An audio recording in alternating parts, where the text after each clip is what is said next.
ಬೃಹತ್ ಬೆಂಗಳೂರು ಮಹಾನಗರ ಪಾಲಿಕೆ ಆಸ್ತಿ ತೆರಿಗೆ ಸಂಗ್ರಹದಲ್ಲಿ ಹೊಸ ಇತಿಹಾಸ ನಿರ್ಮಿಸಿದೆ. ಬೆಂಗಳೂರು ನಗರದ ಉಸ್ತುವಾರಿಯಾಗಿರುವ ಉಪಮುಖ್ಯಮಂತ್ರಿ ಡಿಕೆ ಶಿವಕುಮಾರ್ ಅವರು ಕೈಗೊಂಡ ಕ್ರಮಗಳು ಹಾಗೂ ಅಧಿಕಾರಿಗಳ ಕಾರ್ಯಕ್ಷಮತೆ ವೃದ್ಧಿಸುವ ತೀರ್ಮಾನಗಳಿಂದ ದಾಖಲೆ ಪ್ರಮಾಣದಲ್ಲಿ ಆಸ್ತಿ ತೆರಿಗೆ ಸಂಗ್ರಹ ಮಾಡಲಾಗಿದೆ.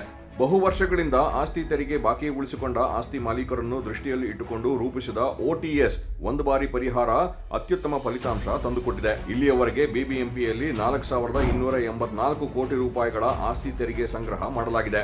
ಆಸ್ತಿ ತೆರಿಗೆ ಸಂಗ್ರಹಕ್ಕೆ ಇನ್ನು ಮಾರ್ಚ್ ತಿಂಗಳವರೆಗೆ ಅವಕಾಶವಿದ್ದು, ಆ ವೇಳೆಗೆ 5,200 ಕೋಟಿ ರೂಪಾಯಿಗಳ ತೆರಿಗೆ ಸಂಗ್ರಹಕ್ಕೆ ಗುರಿ ಇರಿಸಿಕೊಳ್ಳಲಾಗಿದೆ ಎಂದು ಬಿಬಿಎಂಪಿ ಮುಖ್ಯ ಆಯುಕ್ತ ತುಷಾರ್ ಗಿರಿನಾಥ್ ತಿಳಿಸಿದ್ದಾರೆ. 2024-25ನೇ ಸಾಲಿನಲ್ಲಿ ಈವರೆಗೆ 3,751 ಕೋಟಿ ರೂಪಾಯಿ ತೆರಿಗೆ ಸಂಗ್ರಹಿಸಲಾಗಿದ್ದು, ವರ್ಷಾಂತ್ಯದೊಳಗೆ 5,200 ಕೋಟಿ ರೂಪಾಯಿ ಸಂಗ್ರಹಿಸುವ ಗುರಿ ಹೊಂದಲಾಗಿದೆ ಎಂದರು. ಪ್ರಸಕ್ತ ಹಣಕಾಸು ವರ್ಷದಲ್ಲಿ 5,200 ಕೋಟಿ ರೂಪಾಯಿ ತೆರಿಗೆ ಸಂಗ್ರಹದ ಗುರಿ ನೀಡಲಾಗಿದ್ದು, ಈ ಗುರಿ ತಲುಪುವ ವಿಶ್ವಾಸವಿದೆ ಎಂದು ಹೇಳಿದರು. ಪಾಲಿಕೆ ವ್ಯಾಪ್ತಿಯಲ್ಲಿ ತೆರಿಗೆ ಪಾವತಿಸದ ಎಲ್ಲ ಆಸ್ತಿಗಳನ್ನು ತೆರಿಗೆ ಜಾಲದಡಿ ತರಲಾಗುವುದು. ಅನಧಿಕೃತ ಕಟ್ಟಡಗಳಿಂದಲೂ ತೆರಿಗೆ ವಸೂಲಾತಿ ಮಾಡಲಾಗುವುದು. ಈ ಖಾತಾ ವಿತರಣೆ ನಿಯಮಗಳನ್ನು ಸಡಿಲಗೊಳಿಸಲಾಗಿದೆ. ಸಾರ್ವಜನಿಕರು ತಮ್ಮ ಸ್ವತ್ತಿನ ಈ ಖಾತಾವನ್ನು ಆನ್ಲೈನ್ ಮೂಲಕವೇ ಪಡೆಯಲು ಅನುವು ಮಾಡಿಕೊಡಲಾಗಿದೆ ಎಂದರು.